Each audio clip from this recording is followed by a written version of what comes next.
Romanos capítulo 2, versículo 4. Diz assim: ou desprezas tu as riquezas da sua benignidade, a paciência, a longanimidade, ignorando que a benignidade de Deus te leva ao arrependimento? Feche teus olhos. Pai, eu quero, em nome de Jesus, pedir que a tua mão esteja sobre nós nesta noite. Senhor, revela a tua palavra, impacte o nosso coração, Senhor.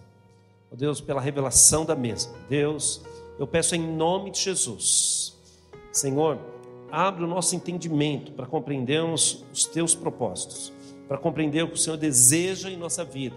Temos um ano de 2019 diante de nós. Queremos que este ano seja um ano diferente, seja um ano onde nós vamos nos posicionar debaixo da tua bênção. Deus Todo-Poderoso, peço por cada irmão aqui presente, os amigos que estão presentes, estenda as tuas mãos sobre todos nós e nos abençoe em nome de Jesus. Amém. Eu quero tomar como base justamente o versículo 4 para dar o nosso tema: bondade que gera arrependimento. A bondade de Deus gera ou manifesta o arrependimento. O arrependimento verdadeiro vem pela bondade de Deus. Antes de nós falarmos da bondade de Deus, precisamos compreender algumas coisas para chegarmos na bondade de Deus. Não tem como falar Deus é bom se não compreendermos alguma base acerca por que Deus é bom. Por que falamos que Deus é bom? Então eu quero mostrar isso para vocês. Então eu quero, antes de entrar propriamente na bondade de Deus, eu quero falar de algumas coisas que precisamos entender muito claramente para compreendermos sobre como Deus nos ama, como que a graça de Deus está derramada sobre nós. Então, só para você compreender, para você entender, no início de tudo, antes da criação, Deus ele tinha uma intenção, e Deus tinha um propósito. Ele tinha um propósito, e ele tinha uma intenção. Qual era? A sua graça. Mas como que Deus tinha um propósito de revelar sua graça se não existia ainda nem o homem? É porque Deus, pela sua onisciência, ele já tinha conhecimento antecipado de que o homem viria a existir e de que o homem cairia. Não vamos entrar nos pormenores quanto a isso, porque não é o nosso foco. Mas eu quero que você abra 2 Timóteo, capítulo 1, versículo 9. Os irmãos vão me ajudar lá em cima.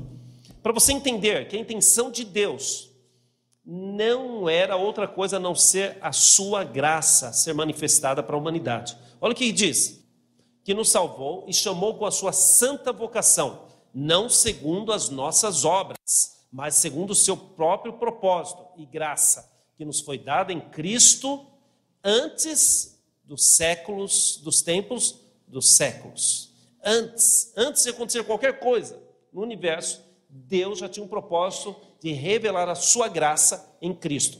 Mas veja lá Efésios capítulo 1, versículo 4, também diz isso. Olha o que diz: antes da criação do mundo, Deus já havia nos escolhido para sermos dele. Como que Deus escolhe? Pela sua presciência, pelo seu conhecimento antecipado das coisas. Então, pela sua presciência, Deus já havia nos escolhido para sermos dele, por meio da nossa união com Cristo, a fim de pertencermos somente a Ele, a Deus, e nos apresentarmos diante dele sem culpa, por causa do seu amor por nós. Como que Deus nos ama antes mesmo de nos conhecer? Entendeu? Então, o amor de Deus, a graça, a bondade de Deus já estava preparada antes da fundação do mundo. Antes de existir qualquer coisa, Deus já te amava. Entendeu? Não é bom isso?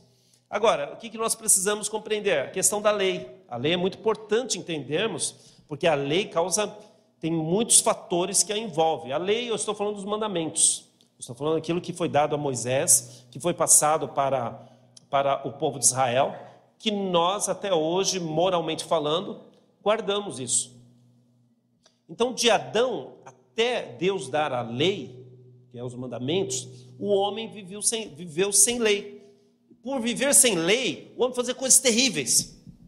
Depois da queda do homem, então o homem passou a ter um certo comportamento que gerava algo indecente diante de Deus. Então, os pensamentos, os atos, as atitudes, e esse comportamento que gerou algo chamado ofensa a Deus. Então, depois que o homem caiu lá no Éden, lá em Adão, então o homem passou a ser maligno. O seu corpo desejava coisas malignas, seus pensamentos tinha desejos de coisas malignas, o pecado passou a fazer parte do homem. Só que o homem não sabia disso.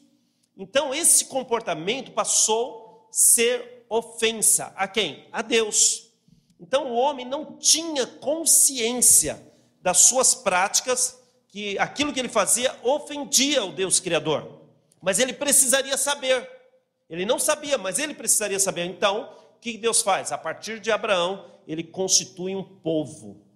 A partir de Abraão, ele inicia um povo. Qual povo? O povo de Israel. Os descendentes de Abraão. E aí, desse povo, vem então a escravidão lá no Egito. Os irmãos já sabem toda a história, não vou repetir tudo. Vem a escravidão lá do Egito, ele sai com mais de 2 milhões de pessoas do Egito, vão para o deserto, lá no Monte Sinai. Deus faz a sua aliança com aquele povo, faz um pacto com eles, lá no deserto, com esse povo chamado Israel, e entrega-lhes o quê? Os mandamentos, as leis. Essas leis, haviam 2 tipos de leis, as leis morais e as leis cerimoniais. Essas leis deveriam regulamentar o quê? A vida das pessoas e o relacionamento dessas pessoas com Deus. Então as pessoas precisariam entender isso. Através disso, Deus iria se revelar, se mostrar para o homem, e através disso o homem saberia como, a partir de então, se relacionar com Deus. Tudo bem, irmãos? Deu para entender até aí? Fácil, muito fácil. Por isso que no Antigo Testamento, toda pessoa que obedecia às leis eram as pessoas chamadas pessoas que faziam a vontade de Deus. Então a lei atingia os mandamentos, as leis atingiam a pessoa na sua esfera social, na sua esfera pessoal, também no seu espiritual. Deu para entender? Amém, meus irmãos? Agora, não só para isso. A lei, além de trazer essa correção, de poder dar linha para o homem, ela também veio mostrar o que é transgressão. Então, por exemplo, Romanos 5:20 diz o quê? Que o homem, a partir da lei, coloca lá para eles, a partir da lei, Romanos 5:20, a lei veio para aumentar o mal, mas onde aumentou o pecado, a graça de Deus aumentou muito mais. Então a lei, coloca na versão corrigida, que a nova linguagem aí está um pouco obscura lá. A lei veio para que a ofensa abundasse. Esse é o termo correto. Abundasse a ofensa. O que ele está querendo dizer? Que a lei, ela veio para mostrar o que é transgressão, que até então ninguém sabia o que era transgressão. Por isso que Romanos capítulo 4, versículo 15 diz que sem lei não tem transgressão. Olha lá. Sem a lei não há transgressão. Então o ser humano precisa saber que ele é pecador. O que Deus fez com o ser humano? Mostrou para ele, através da lei, que ele é pecador. Que então a lei mostra isso para o ser humano. Deu para entender, irmãos? Então antes da lei, o homem ele praticava a ofensa, coisas terríveis, ofendia a Deus. Deus então vem e dá os mandamentos. Para quê? Para mostrar, com um propósito, para mostrar que o homem é transgressor, para mostrar que ele é pecador. Aí ele passa a ter o quê? Consciência do pecado. Veja lá, Romanos capítulo 3, versículo 20, só para você entender, olha lá. Aí a Bíblia diz lá em Romanos 3, 20, por isso nenhuma carne será justificada diante dele pelas obras da lei, porque pela lei vem o quê? Conhecimento do pecado. Então, a partir desse momento, o homem tem consciência do que é pecado. E a partir da hora que você tem consciência do que é pecado, agora você tem culpa e você tem condenação. Então, você passa a ter um peso sobre você, de culpa e de condenação. A lei diz assim, não adulterarás. Aí o camarada que adultera, ele passa a ter o quê? Uma consciência de pecado. Então aquela culpa persegue ele, está nos seus ombros, está na sua vida, e a lei então faz o quê? Acusa ele. Acusando, ele passa a ser condenado. Deu para entender, não? Porque ele é um transgressor. Então a lei por si só, ela não torna ninguém justo. O que a lei faz? A única coisa que a lei faz é tornar a pessoa consciente de que é um pecador. Tudo bem, irmãos? Então, o homem não consegue, por mais que ele tente, vai seguindo o raciocínio, que vai clareando as coisas para você. Por mais que ele tente, por mais que ele se esforce, ele não consegue, por si só, se livrar sozinho do pecado. O pecado fica nele. Ele não consegue se livrar da culpa, não consegue se livrar da condenação. Ele não consegue. Deu para entender, irmãos? Amém? Então, a revelação original da graça, ela precisaria ser manifestada, mas ela só poderia ser manifestada se o homem fosse consciente do pecado. Se a pessoa não é consciente do pecado, ele não precisa, ele não tem necessidade de graça. Por isso que veio a lei. Deu para entender, irmãos? A lei mostrou que o homem é pecador. Agora o homem tem consciência. Então agora a graça de Deus pode se manifestar sobre a vida do homem. Amém? Quantos receberam a graça de Deus? Agora, a lei tem esse propósito. Qual que é o propósito? Vamos ver Gálatas 3, versículo 23 e 24. Olha o propósito da lei. Eu quero que você compreenda bem isso. Ela tem um propósito que é principal da lei. Esse propósito está lá 23 e 24 de Gálatas. Olha. Mas antes que a fé viesse, presta atenção. Antes que viesse a fé, estávamos guardados debaixo da... Então você estava guardado, presta atenção. Você estava encerrado, quer dizer, guardado e encerrado para aquela fé que viria a se manifestar. Olha o 24. De maneira que a lei nos serviu de aio. Você sabe o que é aio? Tutor, condutor. A lei nos serviu de condutor, de tutor, para nos conduzir até Cristo, para que então nós fôssemos justificados pela... Entendeu? Então, qual é o propósito principal da lei? Primeiro, colocar todas as pessoas debaixo dela. Por que debaixo da lei? Porque todos são transgressores. Então, toda a raça humana está debaixo da lei. Só que a lei, ela vai fazer o que com você? Olha para mim. O que a lei vai fazer? Vai apontar para você a solução. Então, ontem até a Karine deu uma ideia muito boa para mim. Ela falou assim, então a lei, o que é a lei? A lei é aquele exame que você vai fazer de saúde. O médico pede um exame de saúde para você, vai lá, você vai fazer um exame. Você chega lá e o exame fala, olha, meu filho, você está doente. A lei é isso. A lei vai falar para você, você está doente. E ela faz o que com você? Te aponta quem vai dar a solução. Quem que vai dar a solução? O médico dos médicos. A lei só vai fazer isso. Ela vai mostrar para você assim, olha, você está cerrado debaixo de mim, você está guardado. Por quê? Você não consegue sair daqui. Se você vai para a direita, a lei fala, você pecou. Você vai para a esquerda, você pecou. Você fala assim, mas eu não adultero, mas você mente. Então não tem como escapar. Ah, mas eu não adultero, eu não minto. Mas você é o que? Ladrão. Mas eu não adultero, não minto e não roubo. Entendeu? A lei sempre vai apontar para você que você está guardado debaixo disso. Você não consegue escapar. Só que tem um detalhe. A lei mostra para você que você precisa ser curado. Então, ela te conduz até Cristo. Por isso que todas as pessoas precisam vir para Cristo. Porque a pessoa que não aceita a viver debaixo da justiça de Deus, que é Cristo, pela fé, a lei não cumpre o seu propósito principal, que é o quê? Conduzir a pessoa até Cristo. Quantos entenderam isso? Por isso que a lei foi dada. Alguém fala assim, por que Deus deu a lei? Não faça isso, não faça aquilo. É para mostrar para o homem que ele é pecador, só isso. E para pegar ele e falar assim, olha, não tem salvação para você, a não ser em Cristo Jesus. Então ela te conduz até Cristo como uma tutora. Amém, irmãos? tem um segundo ponto importante considerar da lei. Há um outro ponto valioso.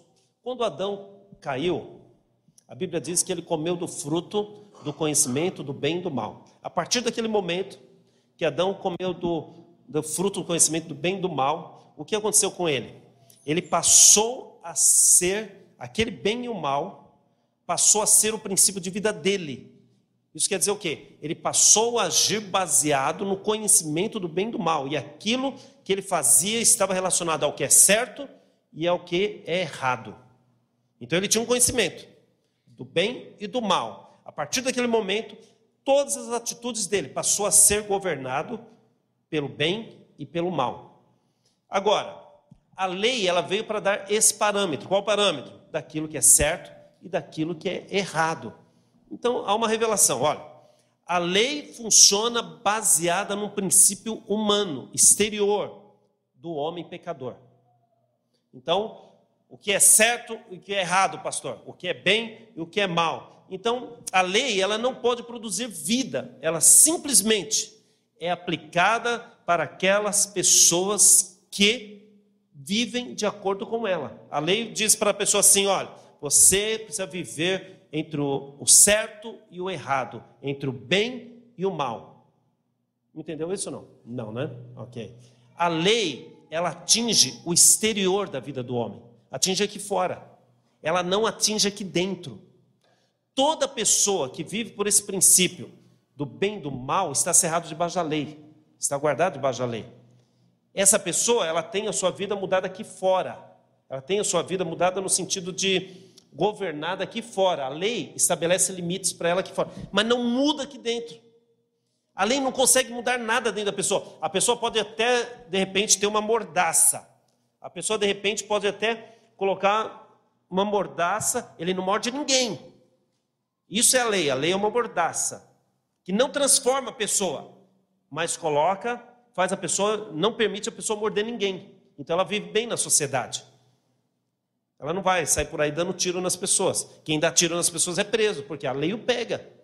Então, você, às vezes, talvez sente até vontade de torcer o pescoço de alguém. Por que você não torce o pescoço de alguém? Porque senão a lei vai te pegar. Vai ou não vai?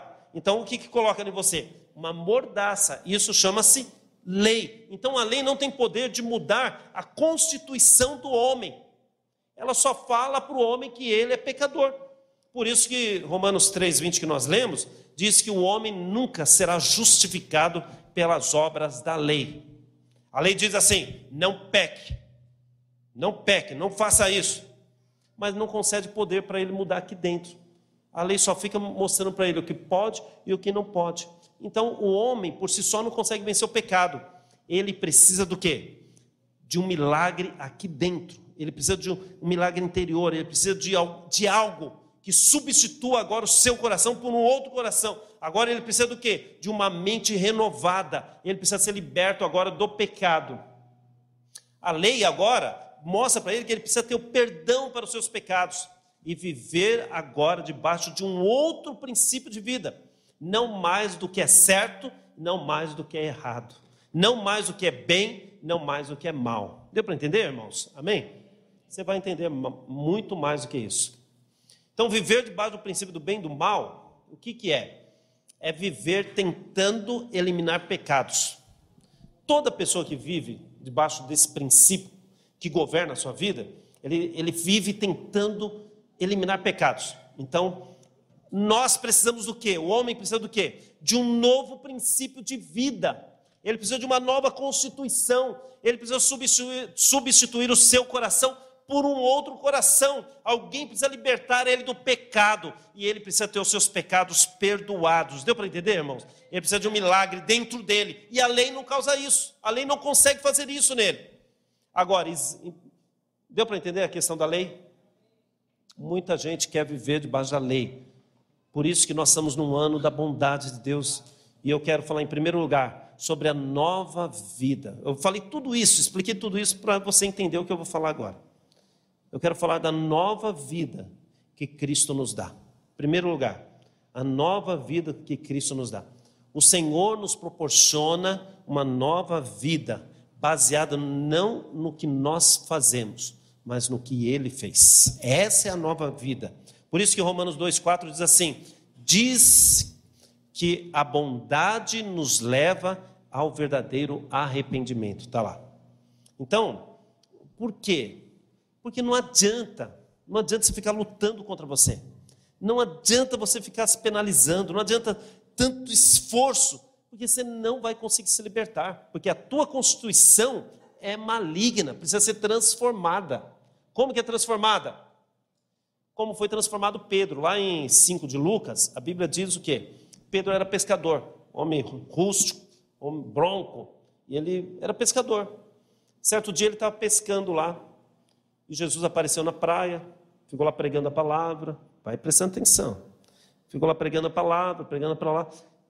Ele viu os pescadores saindo, Pedro entre eles, falou: Pedro, volta para o mar e joga as redes lá em águas. Senhor, pescamos a noite toda, tentamos pescar, não pegamos nada. Aí ele fala: não, mas vai. E ele foi.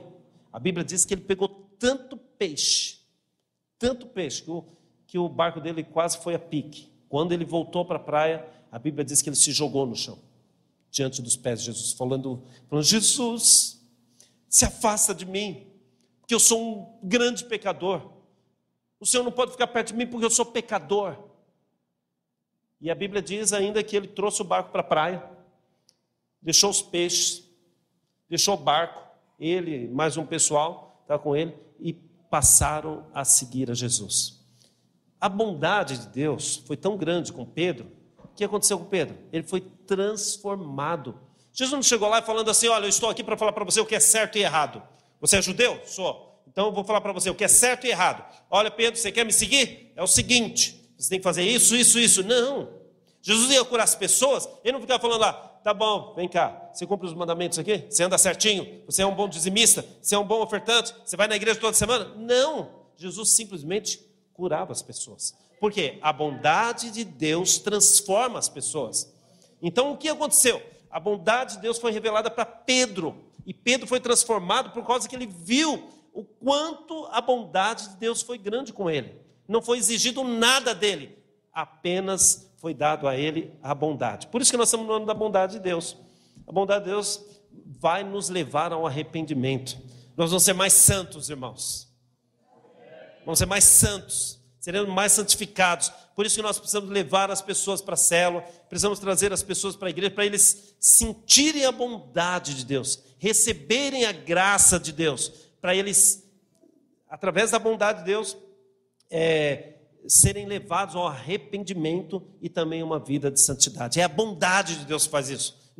Não são leis, não são apontamentos acerca do que é certo e do que é errado. Precisamos trazer as pessoas para Jesus, não para cobrar delas, não para falar para elas assim: você tem que andar assim, olha, você tem que fazer isso, olha, aqui na nossa igreja é assim, se você quiser ficar assim aqui, tem que ser desse jeito. Não, nós estamos aqui para revelar o quanto Deus as ama, quanto Deus é bom e gracioso. Quando nós mostramos o quanto Deus é bom, essa nova vida, meus irmãos, está ligado em tudo que Jesus fez por nós, não no que nós fazemos. Coloca isso. E essa vida nos leva à santidade. Da mesma forma, por exemplo, coloca uma pessoa no sol. O que vai acontecer com ela? Toda pessoa que fica exposta ao sol, debaixo do sol, vai se queimar. Da mesma forma, toda pessoa que ficar debaixo da graça de Deus vai se tornar santo. Não tem como. Ontem mesmo a Shirley estava falando para mim, eu estava explicando isso para ela, da lei, para tentar fixar mais dentro de mim também. Ela falou: impossível, não pode ser isso. Ela falou, a Shirley falava assim, ela não entendeu bolufas. Aí eu falei para ela assim: eu vou explicar tudinho de novo. Expliquei tudinho de novo para ela. Ela falou: mas não pode. Eu falei: por que não? Porque então, toda pessoa, então eu vou poder pecar o que eu quiser, vou fazer pecados e pecados, e eu vou chegar: Deus me perdoe, e Deus vai me perdoar. Eu falei: é aí que está o engano. Porque toda pessoa que recebe a bondade, a graça de Deus, ela quer se santificar mais ainda. Aquilo muda alguma coisa dentro dela, não é exterior, a lei é exterior, mas a graça é interior. A bondade atinge o coração, atinge a constituição do homem. Quando atinge a tua constituição, a tua formação, aí muda tudo. A partir da hora que muda aqui dentro, muda tudo aqui fora. Mas se mudar fora, sem mudar dentro, vira máscara. Por isso tem tanta gente mascarado. Ninguém fala amém. Está todo esperto nessa igreja, está vendo? Amém, meus irmãos? Segundo lugar, então, em primeiro lugar, essa é a nova vida em Cristo. É a vida que Cristo nos dá. É a vida do que Ele fez e não do que eu faço. Ok? Segundo lugar, a bondade de Deus nos leva ao arrependimento. Interessante, porque arrependimento, todo mundo pensa assim. O que é arrependimento para você? Arrependimento é dor. Arrependimento é contrição. Arrependimento é autoflagelação. E não é nada disso. Segundo o dicionário, o dicionário bíblico, o dicionário Aurélio, diz que arrependimento vem do grego chamado metanoia. Metanoia é mudança de mente. Então, quando João chegou lá, falou assim, no capítulo 3 de João, ele fala assim, arrependei-vos, porque é chegado o reino de Deus. Ele não estava querendo dizer outra coisa a não ser, mude a tua mente, porque o reino de Deus é chegado. Mude a tua mente, porque o reino de Deus chegou. Então, o arrependimento é mudança de mente. Enquanto eu estou conversando aqui com vocês, a tua mente está sendo mudada. Isso quer dizer, está acontecendo o arrependimento dentro de você. Quando você está lendo lá o meu livro, eu sei que você não vai comprar, mas eu tenho que fazer a propaganda. Eu não sou pessimista. Eu sei que você vai comprar. Eu vou abençoar, pastor. Está difícil. Os irmãos não acabam com o meu livro de jeito nenhum. Você está lendo um livro sobre a graça. O que está acontecendo com você? Arrependimento, mudança. Você está escutando louvor. O que está acontecendo com você? Mudança. Entendeu, irmãos? Arrependimento é mudança de mente. Não tem a ver nada com contrição, não tem nada a ver com autoflagelação, nada disso. Quando você tem uma revelação da graça de Deus, então o que está acontecendo com você? Arrependimento. A Bíblia chama isso de arrependimento. Então, quando falar de arrependimento, agora lembra assim, arrependimento é mudar a minha mente. Mude a tua mente. Isso chama-se arrependimento. Terceiro lugar, arrepender do quê? Segundo Hebreus capítulo 6, versículo 1, diz que nós precisamos nos arrepender das obras mortas. Coloca aí para eles. Por isso, deixando os rudimentos da doutrina de Cristo, quer dizer, as coisas iniciais, prossigamos até a perfeição, não lançando de novo o fundamento do arrependimento de obras mortas.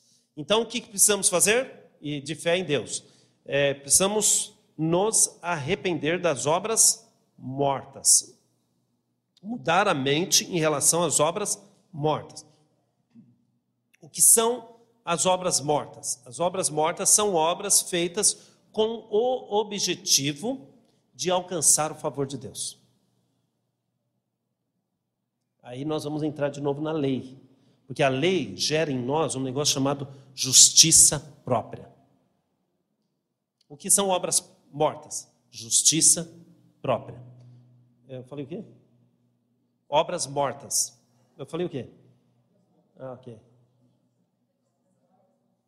Obras... Eu estou lembrando de Paulo, muitas letras fazem delirar. Obras mortas.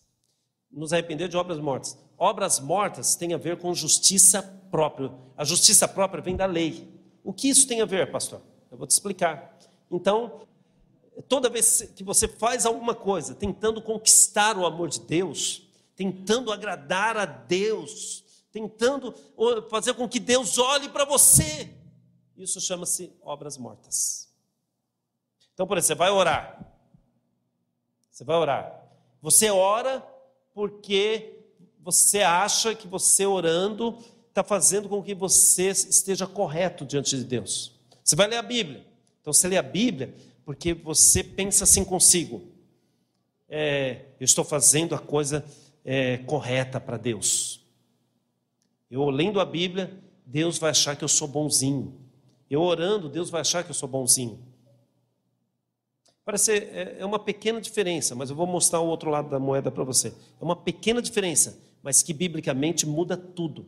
Quando você vai orar, de acordo com as Escrituras, as obras mortas têm a ver com obras que você quer, você faz, são boas obras, são coisas boas, mas você tem a intenção, tem o objetivo de, através daquilo, ganhar alguma coisa de Deus, alcançar a Deus de alguma maneira. Isso a Bíblia chama de obras mortas, que nós devemos mudar a nossa mente em relação a essas obras. É diferente, quando você vai orar, você ora a Deus, não para se fazer correto diante de Deus, você ora a Deus porque você já está correto diante dele. É diferente. Você lê a Bíblia não para se fazer correto diante de Deus, mas você lê a Bíblia porque você já está correto diante dele. Você não se aproxima de Deus para poder falar para Deus assim: olha, eu dei o dízimo, Senhor, o que o Senhor vai me dar em troca? Vai me dar a tua bênção? Você não pode chegar, quando você se aproxima de Deus, no sentido de barganha, no sentido de falar assim: espera aí, eu sou muito bom, eu dou esmola no semáforo, eu não passo farol vermelho, eu faço coisas boas, eu faço tantas caridades, Deus, eu mereço alguma coisa. Quando você fala assim, mesmo que você não fala com palavras, mas você pensa, e na hora que você está fazendo, o teu pensamento fala: Deus está se agradando de mim, a Bíblia chama isso de obras mortas. Todas as coisas que você vai fazer, que são boas coisas, devem vir como consequência da tua posição em Cristo. Isso quer dizer o quê? Aquilo que Cristo fez por você, quando Deus olha para você, Ele vê que você já está correto. Você não precisa fazer nada para mostrar para Ele, falar: Senhor, eu estou orando aqui porque eu quero ser uma pessoa correta. Não, aos olhos de Deus você já é correto. Não pelas tuas obras, lembra do primeiro tópico? Não pelas tuas obras. Agora você se apropria das obras que Cristo fez por você. Se você tentar chegar-se a Deus pelas tuas obras, você está se apropriando da lei. Se apropriando da lei quer dizer você está se justificando diante de Deus. Isso chama-se obras mortas. A tua oração não tem poder. Lembra do fariseu, juntamente com o publicano? Senhor, não sou como esses pecadores aqui sentados do meu lado. Todos esses pecadores, eu não sou igual a eles. Eu dou o dízimo todo mês, Senhor. Olha, eu estou aqui toda semana na igreja. Ó, Senhor, olha para mim. Entendeu? Isso chama-se obras mortas. Quando você se acha melhor do que o irmão, obras mortas. Quantos entenderam? Diga amém. Amém. A base e a motivação são diferentes. Tá? Ok? Então é tempo de você mudar a mentalidade das obras mortas para crer no evangelho da graça. Qual é o evangelho da graça? Que agora você não conquista nada em Deus pelas tuas obras. Tudo que você conquista é por causa da obra que Jesus fez lá na cruz por você. Por que Deus te ouve? Você já parou para pensar por que Deus te ouve? Senhor, em nome de Maomé eu estou aqui. Deus vai te ouvir? Em nome de Buda? Não. Quando você ora como? Senhor, em nome de Jesus Cristo. Aí Deus te ouve. Por que Ele te ouve? Porque você é bonzinho? Porque você faz caridade? Porque toda semana você está aqui nessa igreja? Porque você gosta do pastor, é amigo dele? Vai na casa deles? É por isso? Não, Deus te ouve porque Cristo realizou uma grande obra por você na cruz e hoje Ele mora dentro de você. Quando Deus olha para você, não vê você, vê Cristo. Então Ele responde para você. Por isso que a pessoa que não tem Cristo, ele vai gritar, vai clamar, vai chorar. Deus não ouve a sua oração. Algumas pessoas se escandalizam com o que eu estou falando. Algumas pessoas discordam. Eu estou falando que a Bíblia fala. Quer discordar, discorda da Bíblia. Não sou eu. Eu sou só o mensageiro, o apóstolo. O mensageiro da Bíblia. Tudo bem, irmãos? Você entendeu? Quando você se apropria da lei, você gera em você justiça própria. Isso quer dizer, você se justifica pelas suas obras. Ninguém será justificado diante de Deus pelas obras. Você tem que se apropriar da fé em Cristo. Quando você olha para a cruz de Cristo, você fala: Jesus conquistou para mim na cruz. O meu pecado é perdoado. Deus me ouve Aí cai na pergunta da Shirley para mim ontem. Fala, então posso pecar à vontade que Deus vai me perdoar? Vai perdoar, só que tem um detalhe. Quem está debaixo da bondade, da graça de Deus, é gerado nele um arrependimento verdadeiro, uma metanoia, uma mudança de mente, e ele não sai por aí pecando, porque agora ele está debaixo da graça. A graça faz a diferença na vida dele. Quantos podem dizer amém? Amém. Existe, para nós encerrarmos aqui, existem dois exemplos na Bíblia. Dois acontecimentos que estão lá em Lucas, que mostram esse contraste de quem? Crente. Eu estou falando para crente aqui. Crente que gosta de se justificar e crente que vive debaixo da graça. Presta atenção. Lá em Lucas tem dois fatos lá, no capítulo 18 e no capítulo 19 de Lucas. São paralelos, são dois fatos que eu, inclusive, alguns comentaristas dizem que eles foram colocados propositadamente lá, para que marque essa diferença. O do capítulo 18 fala do moço rico. O moço rico chega, mestre, o que eu hei de fazer? Ele queria fazer alguma coisa para ser salvo. O que eu preciso fazer? Eu preciso dar mais tempo para a igreja? O que eu preciso fazer? Eu preciso pagar mais pizza para o pastor? Você ia para o inferno, irmão. Se dependesse de pizza para o pastor, você ia para o inferno. Porque ninguém paga pizza para esse pastor. Mas tudo bem. Ainda bem que não depende da pizza, senão está perdido. Mas olha, presta atenção, volta aqui. O que eu tenho que fazer, mestre, para ser salvo? Interessante. Jesus não responde para ele, creia em mim que você será salvo. Jesus não responde isso. Está vendo alguns comentaristas acerca disso? Jesus não responde para ele, creia em mim. Mas pelo contrário, Jesus fala assim para ele, você conhece os mandamentos? Conheço todos. Pensa um camarada que anda certinho, quadradinho, perfeito. O orgulho que deve ter subido no coração dele. Conheço todos. Todos eles. Eu os pratico desde pequeno. Talvez ele estava até esperando Jesus. Parabéns. Não vi gente mais correta do que você. Talvez ele esperava isso. Mas Jesus, diferentemente disso, ele fala o que para o moço? Uma coisa ainda lhe falta. O que o moço falou? Pratico os mandamentos desde minha infância. Mas Jesus fala para ele o quê? Mas uma coisa ainda lhe falta. Vai, vende tudo. Vem e segue-me. Então presta atenção nisso, é interessante isso. Porque toda vez que uma pessoa vai até Jesus se vangloriando de que guarda as coisas muito bem, que é obediente e que é uma pessoa 100%, nota 10, toda vez quando ele vai mostrando-se, justificando pelas suas obras, ele recebe de volta a resposta de Jesus. Ainda lhe falta uma coisa. Toda vez que você vai até Jesus, falando, Senhor, eu guardo tudo, responde-me, Senhor. Jesus fala, ainda não dá para te responder, falta uma coisa para você. Qual foi a coisa que faltava para o menino lá, para o moço? O primeiro mandamento. Qual é o primeiro mandamento?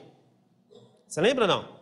O primeiro mandamento. Não terás outros deuses. O dinheiro dele era Deus. Ele não conseguia dar um centavo nem para Deus. Porque o dinheiro era um Deus para ele. O que Jesus quis dizer para ele? Ele falou, olha, faltou você guardar o primeiro mandamento. De que o dinheiro é seu Deus. Então você não pode ter outro Deus diante de Deus. Só há um Deus. Ele infringia justamente o primeiro mandamento. Aí você vem e segue, mas ele não conseguia guardar o primeiro mandamento, consequentemente ele não conseguiria seguir a Deus, seguir a Jesus. Entendeu? Então, toda vez que uma pessoa usa a lei, a justiça própria, para chegar até Jesus e exigir alguma coisa, merecer alguma coisa, Jesus respondeu ele com a mesma moeda, a lei. Toda vez, a Bíblia diz que aquele que quer ser salvo pela lei, se coloca debaixo de maldição. Por que se coloca debaixo de maldição? Porque ninguém consegue guardar a lei e ele vai para o inferno. Ele perde a salvação porque ele quer guardar a lei. Eu quero ser salvo pelo meu esforço. Eu quero ir para o céu pelo meu esforço. A Bíblia diz que é possível ir para o céu pelo esforço. É possível. a pessoa entrar no céu guardando a lei. Mas quem guarda a lei? Ninguém. Agora, teve uma pessoa que guardou a lei. Você lembra o nome dela? Quem guardou a lei? Todinha. 100%.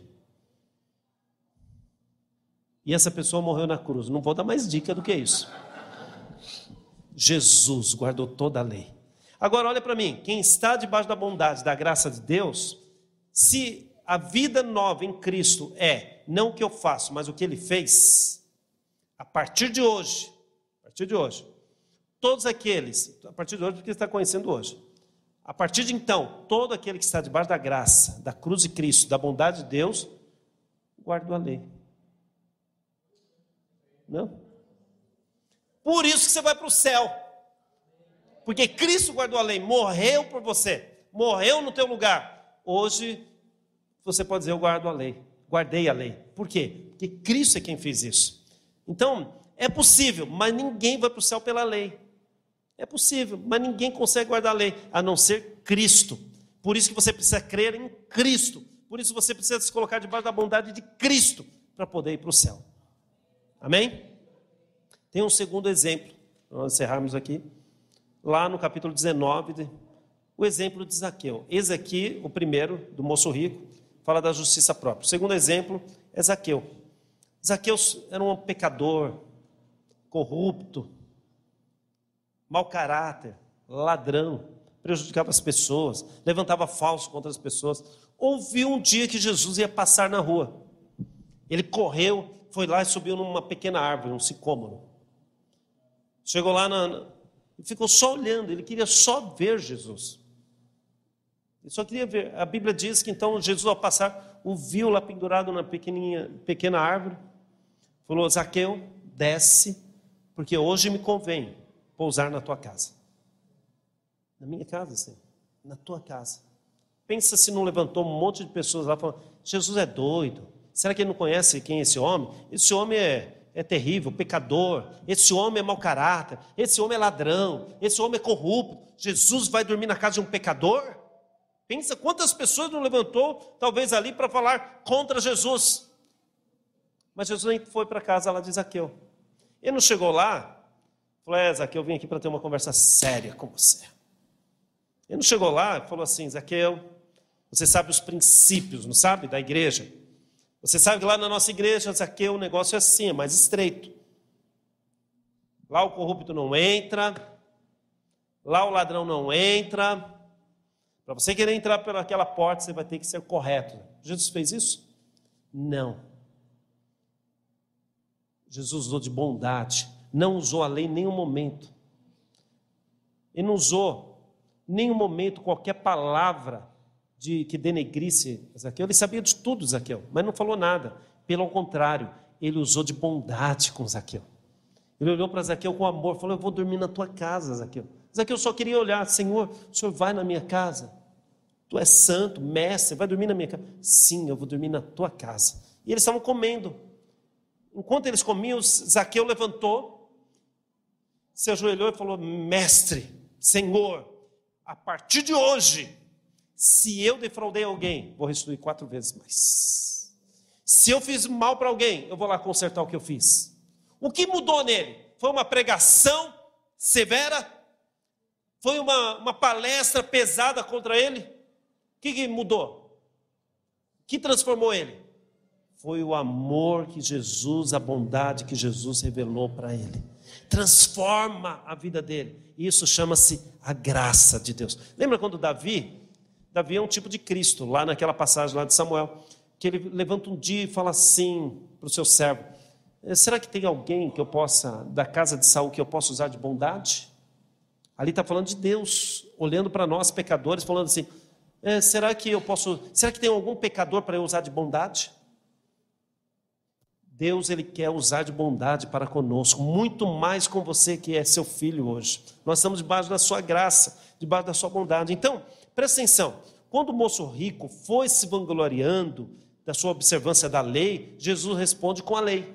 Mas, para Zaqueu, Jesus não exigiu a lei, mas ele revelou a sua graça. Então, a bondade de Jesus, a graça, o amor de Jesus, abriu o coração de Zaqueu, atingiu o coração de Zaqueu, e não só o coração, vocês perceberam, a carteira dele também. Enquanto o moço rico era avarento, porque a lei gera isso, toda pessoa que quer viver pela lei é avarenta. A bondade de Deus gera na pessoa um sentimento de graça, de correção, de humilhação diante do Senhor, gera nele um desejo de andar certo, um desejo de fazer coisas boas. Então a graça e a bondade leva mesmo ao verdadeiro arrependimento. Esse ano de 2019 nós vamos estar debaixo da bondade. Por quê? Só para receber bênção? Só para falar, Senhor, glória a Deus, sou teu filho, estou debaixo da graça. Só para isso? Não. Para gerar em nós arrependimento, mudança de mente e gerar em nós santidade. Porque a graça e a bondade vai fazer isso. Então não precisamos, aí nós vamos voltar lá para o certo e o errado. Não precisamos mais andar pelo conceito, pelo princípio do que é certo e errado. Hoje o nosso princípio é outro. Não precisamos nos preocupar mais com o pecado, estamos livres dele. Estamos libertos do pecado. Estamos totalmente fora desse conceito. O conceito de certo e errado está para o homem que é pecador. Você não é mais pecador. Hoje você é justo aos olhos de Deus. A sua crença mudou. A sua visão mudou. Houve uma metanoia. Você mudou a tua mente. E a partir de hoje, você vive pelos conceitos como cidadão do céu. Você vive pela lei agora do céu. Qual que é a lei do céu? Eu vou pagar uma pizza para quem acertar. Qual que é a lei do céu? Qual que é a lei do céu? Olha bem para mim. Marque isso na tua Bíblia. A fé em Cristo. Nós andamos pela fé no Filho de Deus. O que Ele fez é o suficiente para mim. Toda vez que você fala assim, Senhor, eu mereço, você está falando, Jesus não é suficiente, eu preciso dar uma forcinha para Ele. Toda vez que você fala assim, eu dou dízimo, preciso receber de volta, você está falando, Jesus não é suficiente. Dar dízimo é bom, irmãos? É ótimo. As promessas de Deus se cumprem? Sim. Tudo é maravilhoso. Fazer boas obras é bom. Dar lá no farol, lá dar esmola é bom? É bom. Fazer caridade lá na ONG, ir lá prestar, tudo é bom, mas tudo isso é como consequência da graça de Deus sobre mim. Eu não faço essas coisas para conquistar a graça de Deus, a bondade. Eu recebi a bondade de Deus, então eu faço tudo isso que é necessário ser feito, porque isso me impulsiona. Fica de pé em nome de Jesus. Agora presta atenção, nós vamos encerrar aqui com um versículo. Há um mistério nisso. Talvez muitos estão com uma interrogação enorme, talvez entendeu pouco, outros entenderam mais, talvez ninguém entendeu bolufas. Mas presta atenção. Eu tive que mostrar para você o porquê da lei, para você entender o porquê da graça. Tive que mostrar para você o porquê da transgressão, para você entender sobre a bondade de Deus. Você não tem como entender a bondade de Deus se você não souber que você estava perdido. Não tem como você entender a bondade de Deus se você não compreender o valor da bondade de Deus. Deus te deu um presente. Você sabe o valor dele? Deus te fez um favor. Você sabe o valor desse favor? Te deu uma dádiva. Você sabe o valor disso? Você não tem como saber o valor disso se você não compreender que você estava perdido por toda a eternidade. Você não consegue compreender, não consegue entender o valor do presente que Deus te deu. Se você não compreender, se você não tiver pelo menos noção de que você é pecador, de que você estava perdido. Quando você compreende, você então está cerrado debaixo do pecado e que Cristo pagou preço para te resgatar debaixo da lei do pecado. Então você passa a entender como Deus é bom comigo, como Deus é maravilhoso comigo, como a sua graça é maravilhosa, como a bondade dele está sobre mim. Aí você fala, então eu vou pecar à vontade, e eu vou pedir perdão a Deus, e Deus vai me perdoar, vai mesmo. Só que olha, vamos encerrar com esse versículo, olha o que a carta de Tito, no capítulo 2, versículo 11 e 12 diz. Isso é valioso demais. Porque a graça de Deus se há manifestado. A graça de Deus está manifestada entre nós, irmãos. Trazendo salvação para quem? Todas as pessoas, todos os homens da terra. O divorciado também está salvo, irmão? Pode ser salvo? O bruxo pode ser salvo? O cabeleireiro pode ser salvo? O político pode ser salvo? O economista pode. Esse é dos nossos. O professor pode ser salvo? Amém.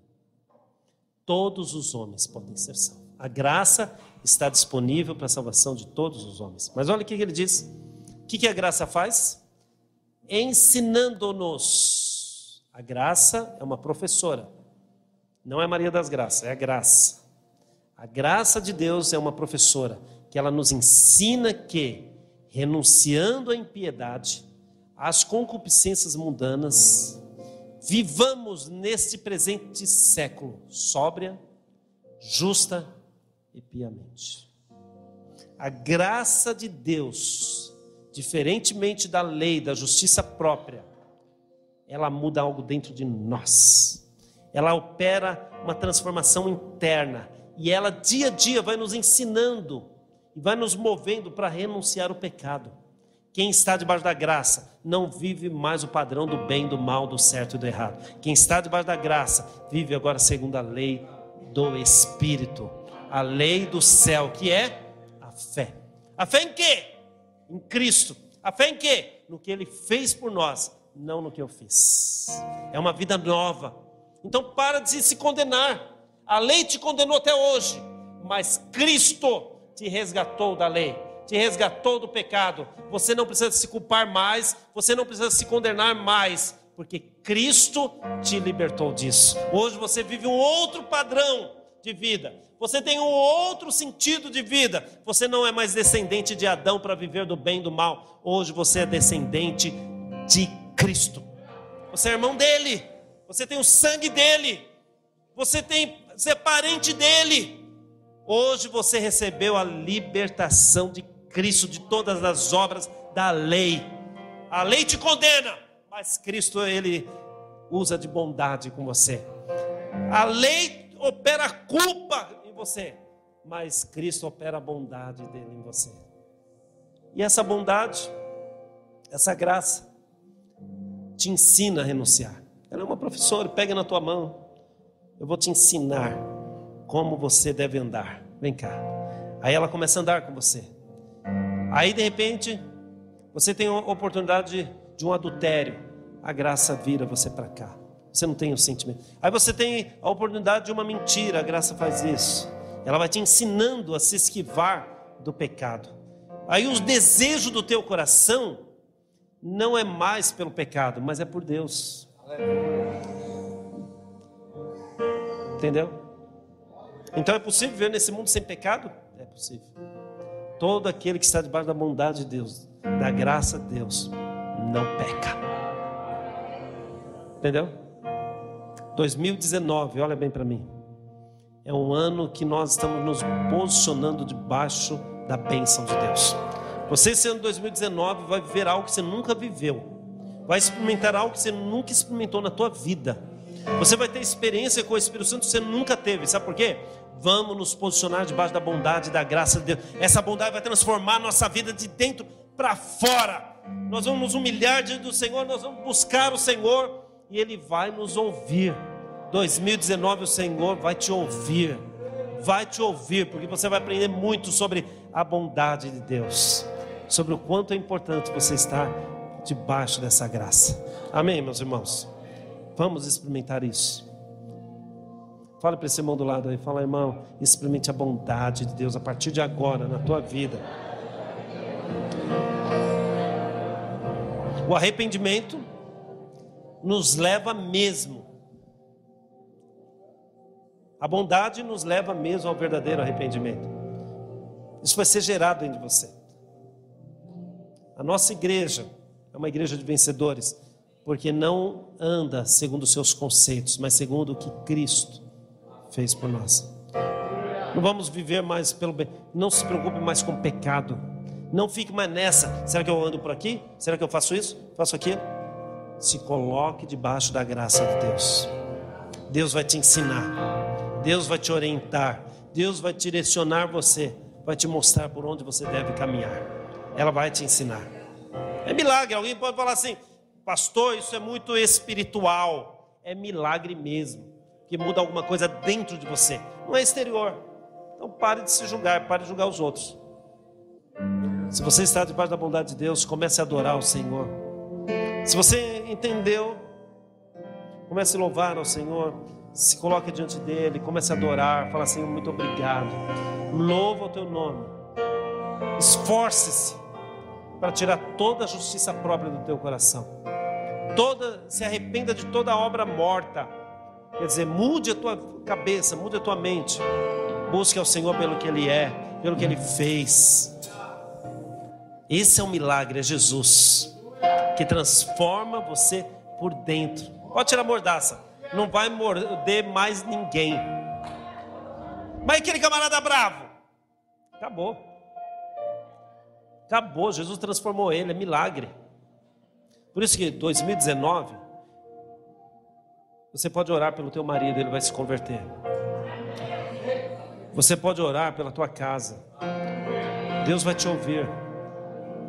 Você pode orar pelos teus negócios, Deus vai te ouvir.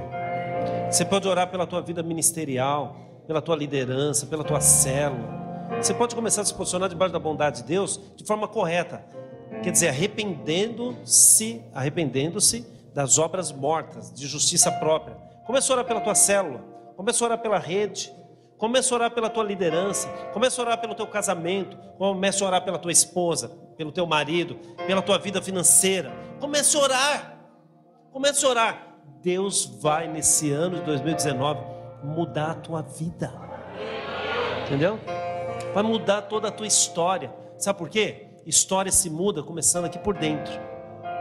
Quando você é transformado aqui dentro, tudo muda aqui fora. Você está sendo mudado por dentro.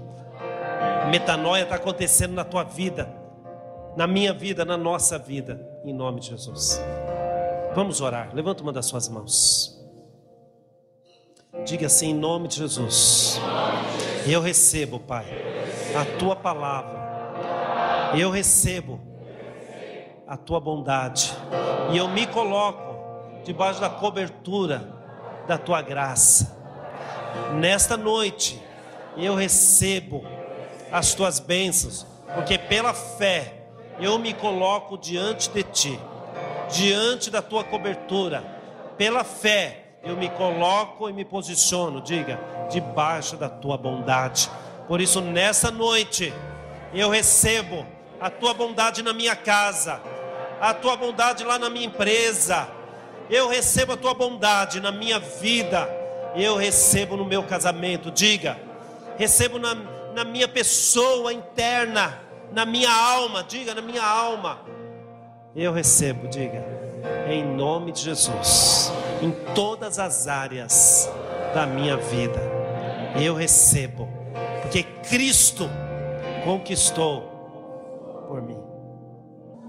Você é batizado com o Espírito Santo, de repente ora em línguas, deixa o Espírito Santo te usar. Sabe?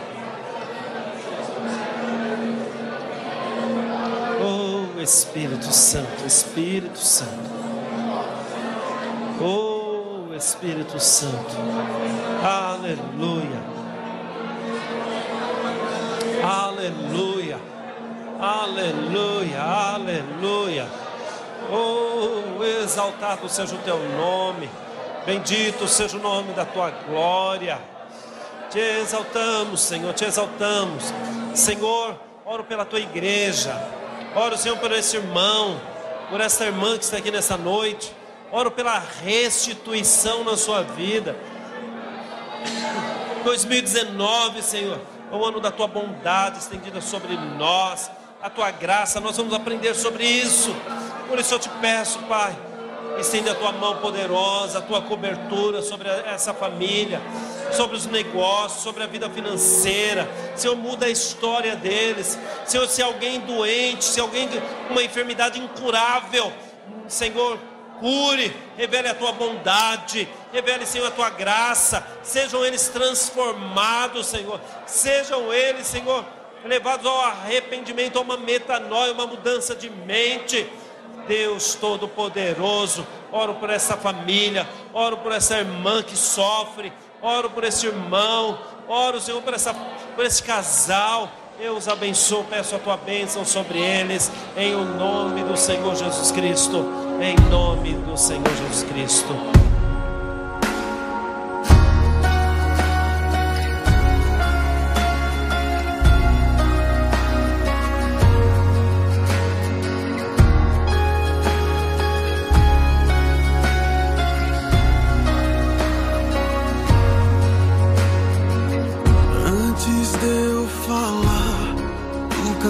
Sobre mim, tu tens sido tão bom pra mim. Antes de eu respirar, sopraste tua vida em mim. Tu tens sido tão bom pra mim.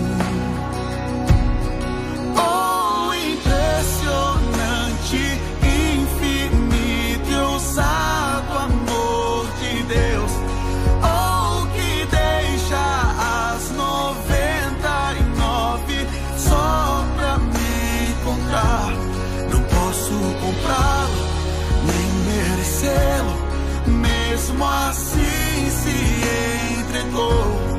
Oh, impressionante, infinito e ousado amor de Deus.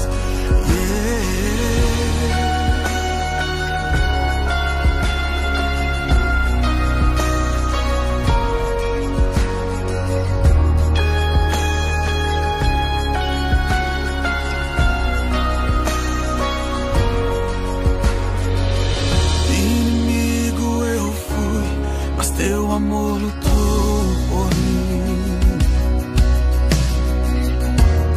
Tu tens sido tão bom pra mim. Não tinha valor, mas tudo pagou por mim. Tu tens sido tão bom pra mim. Oh, impressionante, infinito, ousado amor de Deus. Oh, que deixa as 99 só pra me encontrar. Não posso comprá-lo, nem merecê-lo. Mesmo assim se entregou. Oh, impressionante, infinito, ousado amor de Deus. Yeah.